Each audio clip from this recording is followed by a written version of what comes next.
Hey, everybody. Welcome to the Prep Life Podcast. This is your founder and CEO of Glam Girl Bikini, Amy Inger. And today I have the special privilege of being joined by Hannah Ranfranz, IFBB Bikini Olympian Pro, and now the newest crowned WBFF Bikini Diva Pro. Hannah, welcome to the show.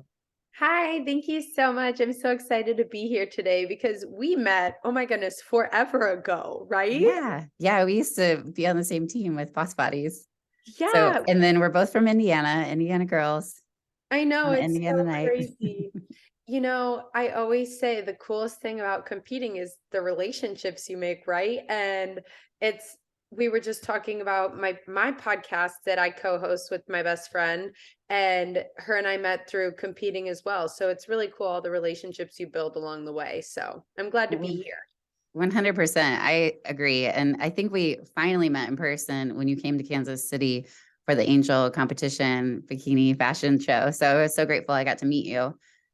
But Yeah, yeah, we kind of just like chatted online, but that's like the thing about this sport. It's like we all support each other, and it's such unique people that are just like so awesome. So I'm grateful that to have you on finally. So can you give our audience, for those that don't know you, just kind of like where you live now? I obviously said where you're from, but just like a little bit of your background, like education and things like that. yeah. So I am from Indiana, just like you had already stated. I now live in Florida, born and raised in Indiana. Went to Purdue. I've been a health and fitness freak my whole life, studied exercise and health at Purdue. Then after college, I've always wanted to live somewhere warm. So I actually started competing though when I still lived in Indiana. I started competing in 2017. I've been training and coaching since 2016.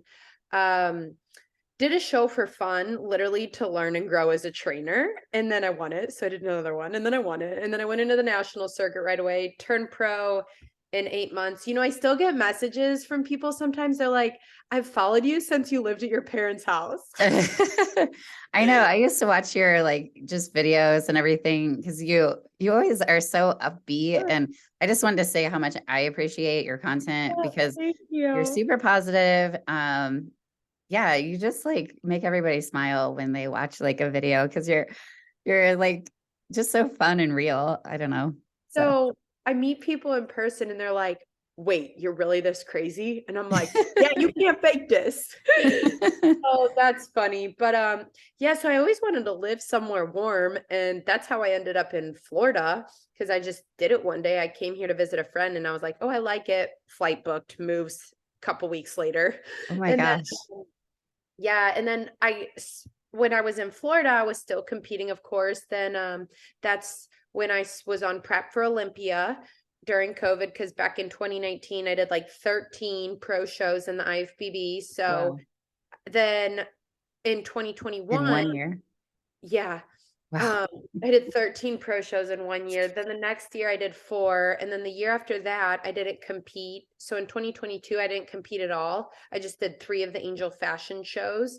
And then this year I decided to just go for the WBFF and try something completely new. And it's kind of the Angel fashion shows that sparked my interest within the WBFF, which was really cool. So, it's like a big full circle, right? But I always say, you could take the stage away from me and I would still do the same thing every single day.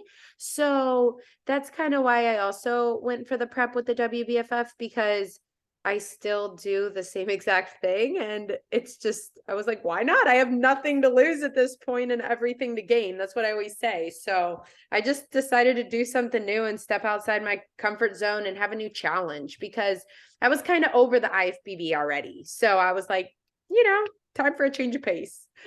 Yeah, we'll definitely get into that whole transition for sure because I'm very interested in hearing it. Mhm.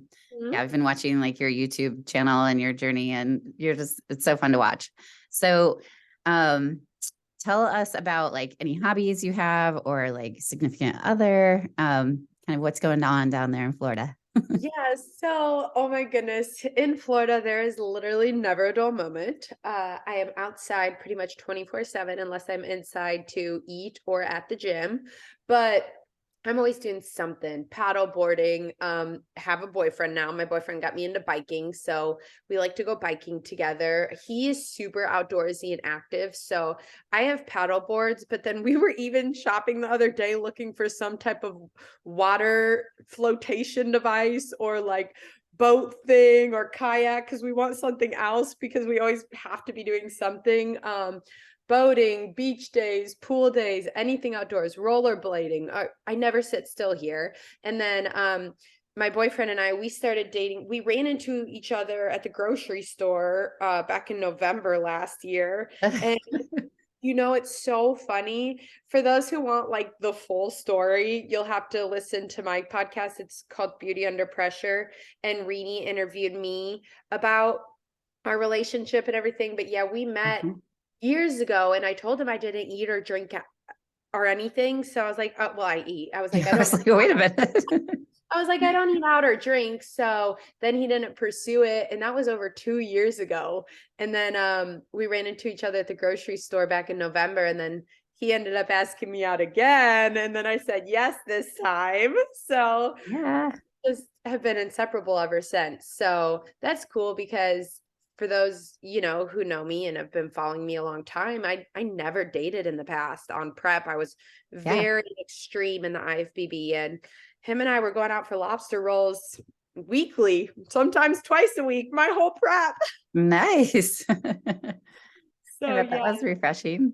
Yeah, definitely. It's completely different now. I've come a long way physically and mentally, so it's pretty cool. Very good. Okay, so can you give us, like, you kind of said about turning pro in the IFBB. What show did you turn pro at? So I turned pro back in 2018 at Junior Nationals in Chicago. So right near home, because that was back when I was in Indiana. So yeah, and at that show, you got to win first place to turn pro. And that was cool because, all the girls who were in top 5 with me, all of them but one are all pro now. So oh wow, say, like if you're in that top 5 at that national level, just keep showing up because anyone can kind of turn pro within top 5. And same at a pro show, it's like you just got to keep showing up until it's your moment. yeah. Can you talk about some of your placings at the IFBB level, and then also just like how you got qualified for the Olympia and kind of how that experience was? Yeah. So once again, the national level circuit and the IFBB circuit, it's very similar in the fact where your placement can be like a roller coaster kind of. So it's like, Sure. at the national circuit, I went from 6 to 8 to 1. Cause when you make those minor tweaks, it's easy to hop placements sometimes. Yeah. And then in the IFBB, man, right when I hopped into that, I started getting first call outs at pretty much every show. So it was one of those things. I just went with it. I didn't expect to like excel so much. And I just was good at it. I was having fun. I had nothing better to do. I was loving every minute of it. So I got, I forget what I got at Chicago Pro, top 10 placement at my first one. And then started off the 2019 year with a 3rd place at Legends, I remember. And then there was one show because I was doing so many, I had one where I placed like 15 or 16. I don't even know if I got a placement at Clash. And then the next weekend, all I did was stuff my face all week long. And then I got second place at Indy a whole week, just 1 week later, because I just filled out. Crazy. And so like I said, it's your placements can vary fast. And then after that, a lot of 4ths, 3rds, some 2nds again, some 6. And then finally I took, a couple months, like I went hard all summer doing 6 shows, 6 weeks in a row. And then, yeah. And then I took a couple months off and then dialed back in for the end of the year. And then that's when I won the last show in America, the Battle of Texas in December. And that's what qualified me then for the Olympia of 2020. Okay. So how was that? So that was before it changed over to the points then. That was when it was, wait, correct. I get so confused because they were doing the point system and then they switched it to you just got to win a show. Mhm. And then I don't know how it is now, but then it's you can win a show and then they take like top 3 on the point list or something like that. That's how it was last year in 2021. They took the top 3 points. And then if you win a show, you're qualified. But now this year, there's no points whatsoever. But I Well, think so. You were caught in like the race of the chase for points, if I'm remembering. yes, So, for 2019 we were trying to earn those points and I was just I kind of just missed it. okay. But then Then you end up qualifying. correct for then 2020. Okay. So, how was the Olympia experience? It was amazing. So that was the first year they moved it to Orlando, which I was kind of happy about because I had moved to Florida at that point. So I got to just drive over to Orlando. So it made it very stress-free for me. And to be honest, because, at the pro level, you just start hopping around show to show and you start seeing the same girls every single weekend. I just honestly felt like I was backstage with all my friends and it felt so normal. That's cool. Because yeah, you're just with your girls, honestly. It's like a giant slumber party. I had my friends there, my family there. So, at the end of the day, it's your support system who are your true trophies and wins. And I just remember being on stage and my oh my goodness moment was when they're doing first call outs and I'm on the side of the stage just watching Angelica and Janet and I'm like, "Oh my goodness, I'm literally on stage with these girls and I'm Oh, next to them and this is so cool because I get the best seat in the house." yeah. So that was pretty cool, but yeah, I did feel like I belonged, which was cool. I didn't feel Yeah. out of place or anything. It was neat. It was fun. Like I said, I had all my people there, so I'm always just happy to be with my people. That's awesome. So what was your feedback after that? And when did you stop competing in the IFBB then in I did, 2021? yeah, 2021 in the summer was my last show that I did in the IFBB. Okay. And my feedback is always more muscle, more muscle, more muscle. And I'm like, I don't want to take no drugs, so I can't get no more muscle. I mean, if I want, I could, but it would just take a very, very, very long time. And I would need to eat more. And a lot of people know I'm not the biggest eater. I like to be lean. I used to be a runner. So, the bulk thing isn't really my thing. It never has been.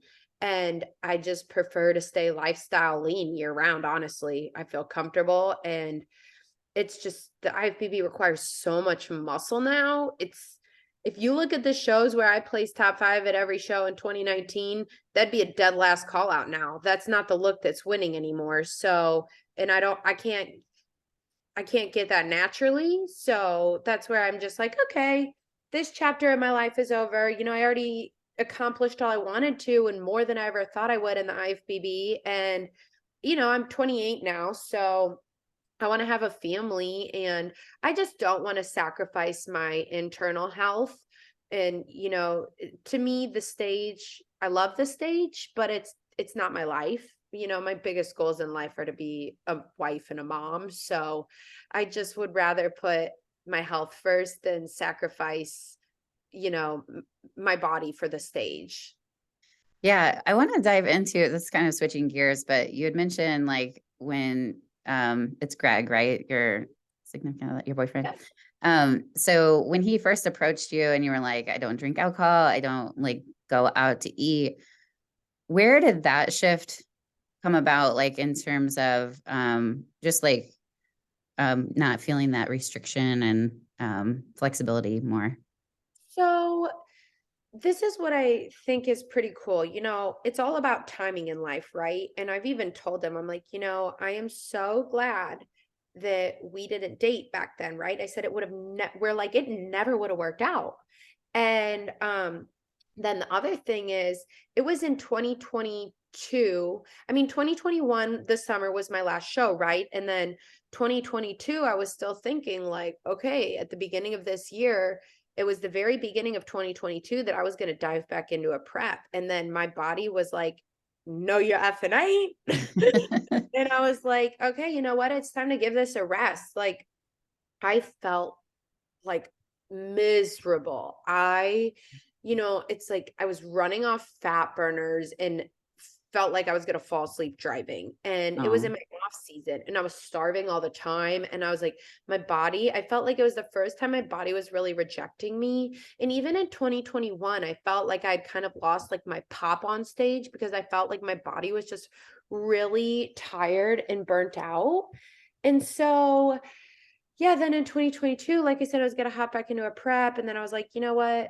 No, I'm not gonna. And then I really wanted to make it a goal to just find my balance, right? And I wanted to lose some weight just because it was the off season. So I was like, I'm gonna dial it in for these angel fashion shows, tighten it up a bit, mhm. and you know, like I said, the whole lifestyle lean, right? And it's fun to just set little goals for yourself. I've did some photo shoots and stuff like that. So then it was really my goal to just be a normal human. And it's funny because in life we say we want things, right? And I go back and I look at all my journals, and Rini and I did a whole podcast episode over this too about our journals and how we wrote, we want a husband, we want a man in our life, we want to be moms, but it's how is me chasing the stage doing that? How is that going to attract a man into my life, right?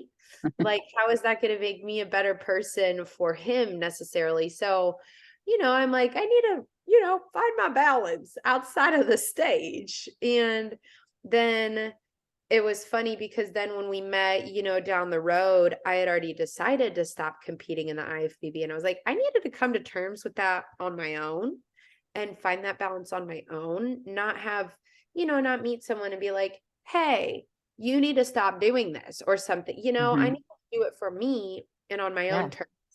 And like I said, I last year in 2022, I had so much mental and emotional and physical growth, right? Everything, all areas. And it's kind of cool because like even this in the WBFF, when I just stepped on stage, literally just not this past weekend, but the weekend prior, it is the least conditioned I have ever been on stage in my entire life. Yet it is the most competent I have ever felt, the Aw. healthiest I have ever felt, the literally zero nerves. It was just incredible. It was the most incredible experience. It's at this point, I've been on stage literally 30 times, and it's the most fun I've ever had on stage in my life. That's so cool. So can you tell us a little bit about the WBFF? I personally don't know a bunch about it because I'm primarily like NPC, IFBB. So what makes the difference between those sanctions? And then I know there's also different divisions because I believe Savannah went Correct. pro in fitness. So yeah, and I know it's not like the same as our fitness where at least I don't think that you have to do a routine and stuff like that. So can you kind of give us the compare and contrast on both division or and sanctions? Yeah, so just like you said, they do have multiple categories. So they have like Bikini Diva, and then they have fitness. They do have wellness as well. And then they even have like a transformation category. And then they also do the masters too, just like NPC. Definitely a few less classes as far as all the different masters, just because of course it's a much smaller federation, right? So you can't have Hmm. too many because then you're going to have zero competitors for each thing. You're not going to have any Hmm. competition in each group. For the fitness, you don't do a routine. You do a costume though. So you still do have the whole costume thing, but it's typically going to be like wings. A lot of girls will do wings or, stuff they're holding in their hands. Very similar to the Angel Fashion Show, honestly, Right. with the props. And so just like the NPC and IFBB, whereas, the different categories are going to require a little more muscle, for instance, and it's like a different level of conditioning and a little bit of a different look. I think there's a little bit more crossover, I would say, within each category within the WBFF because it's the world beauty, fashion, and fitness, right? Mhm. It's not bodybuilding. It's not a bodybuilding competition. It's a fitness and fashion competition. Emphasis on the fashion, emphasis on the costumes, the evening gowns, the suits. It's you know, these suits are so much more extravagant. I think it allows a little bit more personality in a way because, you know, in the NPC, that's the thing in the NPC and IFBB, they're trying to minimize the differences almost between each woman because they want it to almost be a clear judgment on the physique, right? You're trying to almost you're trying almost not to stand out in a way. It's kind of Yeah. interesting. If you want to stand out, right, you want to have that it factor and draw the judge's attention, but definitely way more of a physique competition. I mean, if you look at the girl who won worlds in Bikini Diva, her stage weight has to be she's shorter than me, and I gotta say her stage weight is probably 10-15 pounds more than mine. Oh, wow. I was way leaner than her, but let me tell you, that girl is stunning, beautiful, healthy, curvy, competent. All these factors, right, play such a huge role that at the end of the day, that's what I do love about it. It's about presenting a beautiful, healthy, competent physique. Okay. And so that's what I think is really cool because once again, it's not a bodybuilding competition. So when people ask, you know, which one's better for me, I think I love the NPC and IFBB still. I think it's great. I love cheering my girls on. When I was at Olympia, that was also a huge telltale for myself. When I was at Olympia in 2022, and this was before I made the ultimate decision to switch to the WBFF. When I was at Olympia for the fashion show in 2022, watching Phoebe on stage, watching Marissa Andrews on stage, you know, two of my good girlfriends, I was so stinking happy for them. I was having the time of my life in the crowd watching them, going crazy, thought they looked beautiful, flawless. Oh my goodness, I loved being in the crowd. I personally felt zero pull to the stage. You know, like it wasn't like, oh my goodness, I got to get back up there. I want to be on that stage again. I felt nothing, zero pull. And that's how I knew that my time was over in that. Because like I said, it was just, I was just ready for a new chapter of my life and something different. And like I said, I'll always love and support the NPC and IFBB. I've been watching the girls who just competed last weekend, and I'm like, oh, they look good, but you know, it's just not my thing anymore. Yeah. So is this similar to like a pro qualifier? Because, you know, obviously our listeners probably understand that in the NPC, you have to do a regional national qualifier, then you have to go to nationals, then you have to get a certain placement there. How does that work with the judging criteria? Because I know you know, watching this whole thing unfold, it looked like, you know, were you judged on the evening gowns? Like, is it judged on like your social media presence? I don't really know a ton about it. So, Yeah. So you're judged based off of, you know, your marketability, which is my coach Diana, she's so funny. She's like basically your face. oh, okay. Your physique, and then the whole fashion aspect as well, and your stage presence, the posing. So it's, you know, like in the NPC and IFBB, you are judged kind of based off your total package, right? But then again, they don't care about social media presence at all. Because to be honest, I mean, other than really like the top girls who place at Worlds, you know, a lot of the girls who even went pro, for instance, you know, people care so much about social media sometimes, and literally it means like nothing. I mean, you can use it for all these great purposes, but at the end of the day, you know, if you're in the IFBB NPC, your follower count, it don't matter. So don't be Right. stressed Yeah, I about knew that, that. girls. A lot of girls stress about that though. Oh, They okay. think, you know, they think they need to have a large following to turn pro and stuff like that. No, don't worry about that, girls. Okay. So, because like even within the WBFF, I actually think a lot of girls have smaller followings, to be honest, because it Okay. is a smaller industry, except for like Okay. I said, you know, just once again, like the top girls, the world champs and stuff like that. Of course, they're like cover models and stuff, just like, you know, the top Olympians are cover models, same thing. Sure. So very similar in that aspect, but once again, you are judged from the, they always say you're judged based off stage, but it's the same thing in the IFBB. The second you're walking into that athlete check-in, the judges are going to see you. So how are you presenting yourself? Are you being a good role model for women out there? The WBFF, the evening gowns and everything, like I said, it's a fashion show too, in a way. And so at registration, at media day, making a strong presence is important. So the minute you step in that hotel, it's like if you're ever in a sorority, we always say you're always wearing your letters. Same thing. I say the same thing in the IFBB and the NPC and the WBFF. If you want that pro title, how are you going to use it? What's it actually mean to you? Do you care to represent the industry? You're on stage for literally 1 minute. And how are you going to represent off of that stage because once you earn that title, it's like you're always wearing your letters, right? Because Yeah.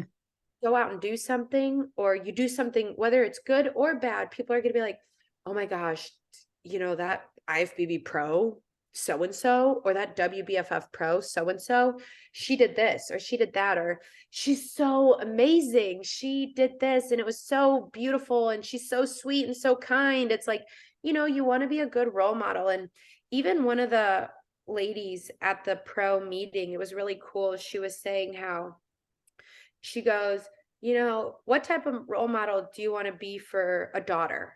And I loved that she said that at the athlete meeting. It's like, who are you going to be off the stage? So that's really important to the WBFF, is how you carry yourself off the stage, which is cool. But I think they think the same thing in the IFBB and NPC.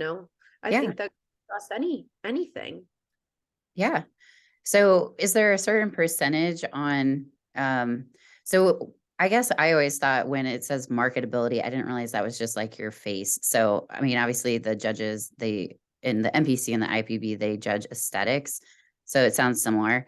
But is there like a certain ratio as to like what you're posing and like your suit and then your fashion and your physique and all of that? Yes. So it's 40% overall marketability, 40% physique, and then 20% stage present, poise, confidence, Oh, which okay. I will say at the end of the day, I would think, I don't know how, how the IFBB and it's such a subjective sport, right? Yeah. Yeah. And what I always say is the second you step on stage, it's like you got to have that it factor, and you want to get the judge's attention, and then you got to keep it. I'm like, if someone's doing their routine at the front of the stage, if I'm on the back of the stage, I want the judges looking at me on the back of the stage. It's like, it's so funny. I'm like not even that competitive, right? But it's funny because when you're on stage, it's like, it's my stage, right? And so anytime you're on stage, you want it to be all eyes on you, no matter where you are on that stage, whether you're doing your routine or you're in the background, just posing off to the side. You want them looking at you. So like I said, you want to get their attention and you want to keep it the whole time. I think you could definitely outpose someone in both federations. I think you can easily outpose someone. And yeah, it's so I don't know, with the 40% physique. Yeah, I would say, I guess it really just depends almost. Yeah. So you mentioned they have wellness. Is it the same criteria in terms of physique where they want like lower body dominance and it's not symmetrical with the upper body? And then like, is there a difference in the body type? I know you mentioned the costume aspect of fitness, but what determines the difference between that and a Bikini Diva Pro? So fitness has more muscle. Oh, okay. Okay. Yep. Yeah, so Okay. fitness has more muscle, definitely bigger shoulders. They don't want a lot of shoulders in the Bikini Diva. It's definitely more of a model type look, Victoria's Okay. Secret.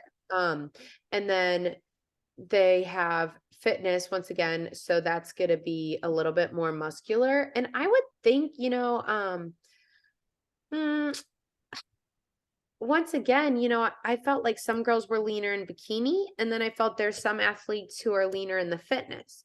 But I would Okay. definitely say all the fitness girls do have more muscle than the bikini girls. And then wellness, like you said, it's the same, the fuller lower body. And then they do even have figure too as Okay. well. And Okay. so, But no women's physique or bodybuilding, oh, obviously, because it's not nope, bodybuilding. correct. So, Okay. yep, that's it. And then, How, oh, go ahead. oh, I was gonna say, and then they have, like I said, the transformation as well, which is pretty cool. Yeah, definitely. Do they kind of share the story of, do they show like behind them kind of like before and after, and then they share like a story of their transformation or Yeah, I think so. Because it says like the contestant can bring in a flash drive with your 3 best before photos. So, and okay. then in a bio as well. So, it's pretty cool. It says like, it could be for individuals who overcome like anorexia and bulimia, disease, cancer, anything, mental health disorders. So, yeah, it's pretty cool. It's all about like them sharing their journey and everything and celebrating the individuals. So Nice. I think that's really neat too. Yeah, can you talk about what you did differently? Because I know the bikinis are a lot different. And Yeah. then kind of like the requirements with the evening gowns. I mean, how many do you have to have? And do you wear those on stage? Yeah. Kind of like a beauty pageant or You do your evening gowns on stage. You need one for registration, and then you need one for show day, of course. And then if you're doing a pro am show, there's gonna be a media day. So you'll need a third one for the media day. You'll need some type of outfit. And it technically doesn't have to be an evening gown. They do like for instance, this one was themed neon. So you had some girls in like neon pantsuits and stuff and other cute, really cute outfits.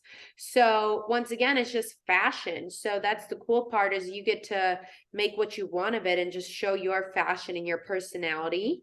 And then you wear those on stage. So once again, you'll do you'll do your model poses in your bikini, and then you do more of the pageant walk in your gown. And then the bikinis, you can't wear no thong bikinis. okay. They have to be Brazilian cut, and then they're definitely more extravagant. You have all these different, really cool, different style bikinis. And once again, it's just fashion. There's so much freedom and possibility in these costumes, the suits, everything. It's pretty And cool. it seemed like you even blinged out your heels and everything. Yeah, Savannah and I did that. It was so much fun. So the shoes always match the bikinis, which are super cool because my shoes were even pretty basic compared to some girls. It was so cool. Oh, awesome. So did you feel like you got like worn out with the posing? I know the routines are way different. I mean, we just have like a front and back and bikini in the NPC and I mean in the IFBB you have a lot more freedom in your individual, but Yeah. yeah, like are there mandatory poses? No, Okay. the model posing, you never stop moving on stage. It's so much fun. You're just constantly going. You do have front poses, side pose, back pose, because they tell you to quarter turn. So you pose to all Okay. 4 sides. But once again, you never stop moving. You're constantly posing, and it's all model poses. So no flexing at all. Okay. Yeah. Yeah, and you had a posing coach, I'm assuming that kind of helped you transition that. Thank the Lord. My first posing session, I was like, I am humbled. Like I said, even being on stage so many times, I was like, what the heck am I doing? And there was even really close time, or there was even a few times where I felt like, oh my goodness, what am I doing? Am I going to be able to do this? Because you get nervous Yeah. a And lot. then if you have to just keep pulling stuff, I mean, there's only so many ways you can pose your body in a flattering way, and that'd be Yeah, hard. I practice so much though. Do they do like a bunch of back walks and things like that, or is that not really? No, they call you up to the front of the stage. So then you kind of walk to the front of the stage and then you walk back and they switch you out. So they don't do a first call out, a second call out, or anything like that. So it's Okay. all, it's kind of almost like a free for all. And you have no idea who's going to win the show, to be honest, because they don't I don't stagger figure. you or anything. So yeah, Does it it's, have like a pre-judging, or is it just like they do the judging yeah, and then they just award yeah. whoever? So Okay. they put, you come out in your bikinis, and then they, as you go back, they have a quick intermission, and then you change into your evening gowns, and then they have you do the walk in your evening gowns, and then they do the awards. So Okay. it's, yeah, Did you it's, get feedback on, I mean, you obviously went pro, so you were, you did pretty well. We know that, but did they give you feedback as far as, I mean, I don't even know, are you going to continue like to pursue? It sounds like you're in a different place in your life, but what are you going to do with this pro status and this new sanction? And then what was your feedback from them, if you had any? so I haven't emailed, I need to email and actually maybe get some feedback. But I do want to eventually make my pro debut. I just have no idea when I'm going to do that yet. And then I would like to maybe compete at Worlds one day, but I mean, I'm prioritizing my relationship right now for sure, just because I've, it's hard to, I don't want to put the stage above my partner. And but he's super supportive. He was like, you can keep competing, it doesn't affect our relationship at all. But I'm like, yeah, but I've done a lot. So I was like, I'm okay taking a break for a minute. Plus the WBFF is super expensive anyway, so I'm like, I just want to save some money right now too. And then so whether I make my pro debut at the very end of this year, or maybe I'll make it, I do plan to return to the stage after I have kids though. So that's also something I want to do in my future, and just with my business too in general, is I've always been super passionate about prenatal training and postpartum. So I would love to share my journey and return to the stage after I have kids. So whether or not, I were to make my pro debut before or after having children, my timeline, it's all in God's hands, right? So I don't Yeah. really care. I'm for sure going to compete still at point in time in my life. I'm only 28. So it's one of those things where I'm still so young. In all reality, a lot of women, compete at Worlds when they're 35. So I'm like, I'm in Oh, zero okay. rush. So I would totally love to try to earn a crown, because you get your sash by doing your pro debut, and then you earn a crown by winning a pro show. So I would like to do both of that. And then I do think it would be cool to do Worlds one day in Vegas. So I totally want to do all that, because to compete in the WBFF, now that I have all the posing down, to maintain that level of leanness is definitely easier and healthier. It's not as extreme as the IFBB. So in all reality, I could step on stage at any time of the year. So it's just, Greg and I have a lot of travel plans. So we have so much planned the rest of this year. So I was like, if there's a weekend where we don't have anything going on, like I'd hop into a show if it's convenient. But if not, I'm not gonna, like I said, I'm not gonna really, I don't want to go out of my way or damper any plans that we have to step on stage again this year. So maybe I will at the end of the year, but definitely not this summer. I don't plan to. Okay. So you mentioned a big cost difference. We all know that competing is expensive anyway. So what are some things that make it more expensive than Uh, that? def yeah, definitely the evening gowns. And then tan is obviously going to be a cost, and then makeup, hair, all of that. And then the suits are, of course, going to be more money. The shoes are going to be more money. All of it's just, it's extra, everything you're Mhm. doing is extra, so that's going to cost extra.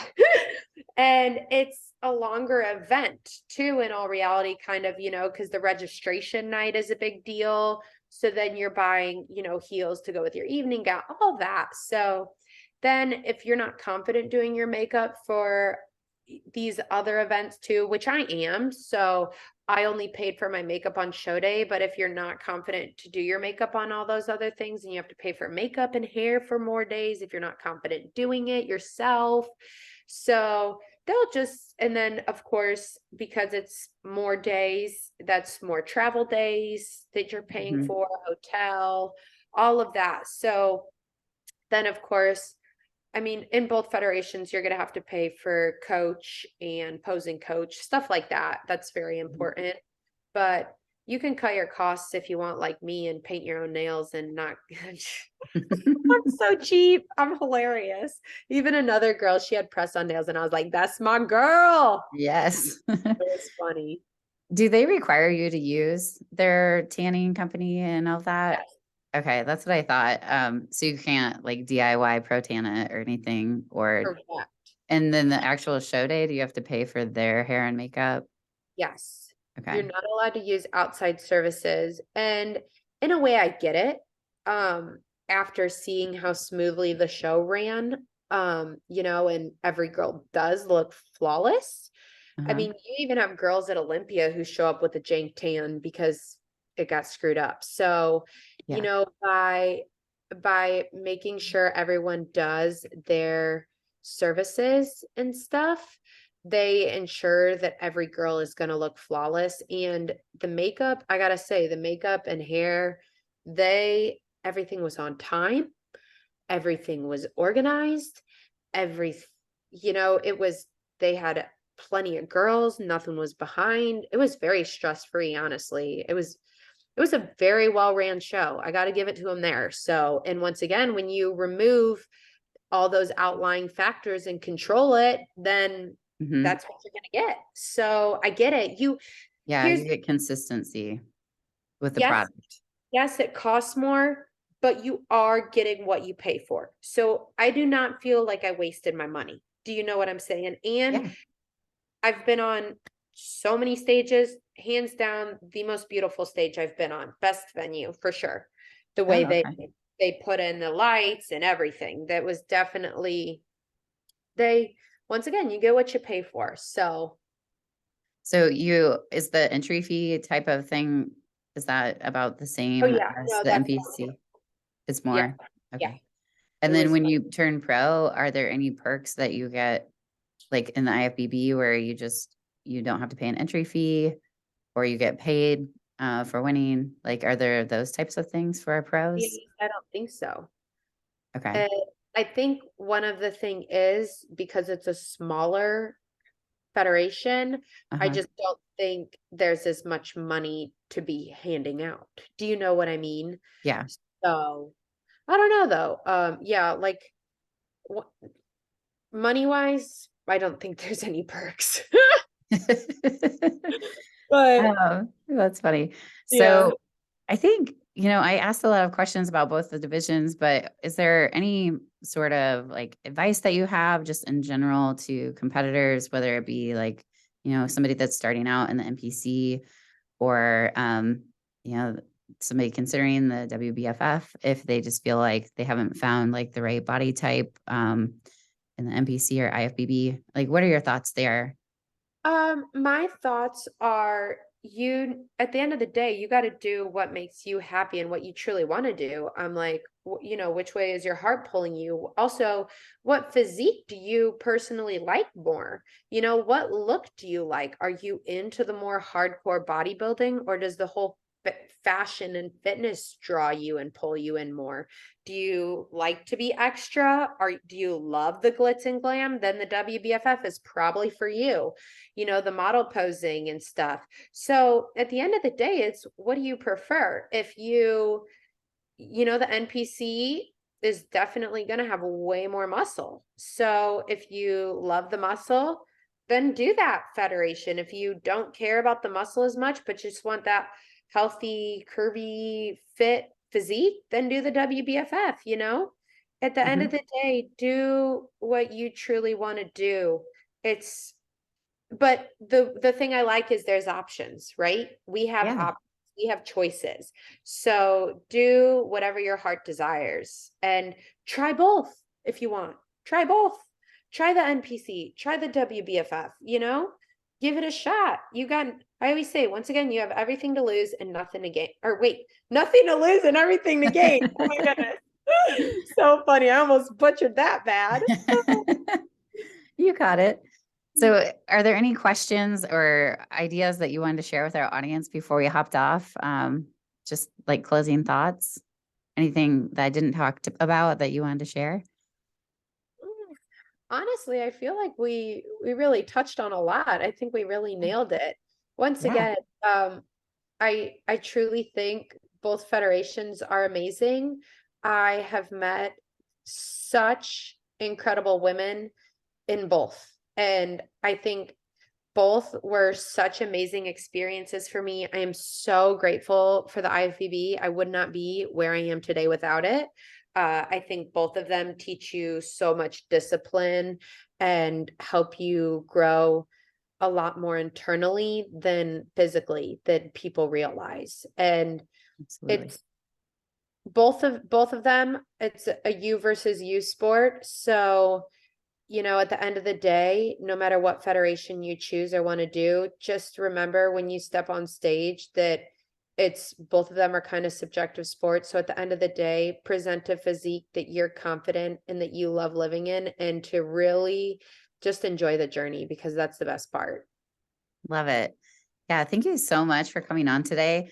I'm going to leave it in the show notes, but if you can share with our audience, like the name of your company, where they can find you on Instagram. I know you have an awesome YouTube channel and things, and then you also have your own podcast. So if you could just mention that so people can let you know what they thought of the episode and maybe reach out for questions if they, would want to hire you. Yeah, definitely. So my Instagram and YouTube are both at Hannah Ranfranz, and then my business is at Team Infinity Fit. And that's where you could find all my coaching services, posing, everything for NPC and WBFF. And then my podcast, I co-host with Rini. So it's really, Rini's the one who started it and I'm her co-host. And it's called Beauty Under Pressure. So that's fun. We interview women, inspirational women, and it's way more than just fitness. It's a lot of relationship and stuff. So that's fun. We're doing a relationship series, interviewing women in relationships. So that's a lot of fun, because at the end of the day, we just love to inspire all of those out there to, create the best version of themselves inside and out. So, and then Team Infinity, that's a never ending journey. It's forever. Which hence the infinity. Very cool. Yeah. I Well, like that. thank you so much, Amy. I really loved being here today. Yeah, I really appreciated you coming on. And if you want to find us on Instagram, you can find us at Prep Life Podcast or at Glam Girl Bikini. And if you would like to apply for your unicorn prep with the bikini team, you can go to glamgirlbikini.com and hit the Get Started button. This is your founder and CEO of Glam Girl Bikini signing off. Thanks for listening, guys.